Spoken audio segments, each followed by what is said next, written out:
So, welcome guys for my another video. So, ngayon, ang ginagawa natin ngayon ay magre-review ng EPS TOEFIC dahil nga nung unang take natin ng exam po ay hindi tayo nakabasa. Pero hindi yun basehan para huminto tayo sa ating pangarap sa buhay. Kaya ngayon magre-review tayo ulit para balang araw is makapasa na tayo ng exam. So, alam nyo ba, napakababa ng aking score last time nung kami ay nag-take ng exam sa EPS TOEFIC. So, nasa 90 over 200.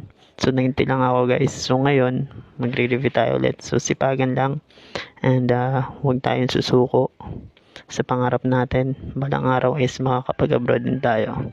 So, tuloy-tuloy lang sa ating pangarap sa buhay.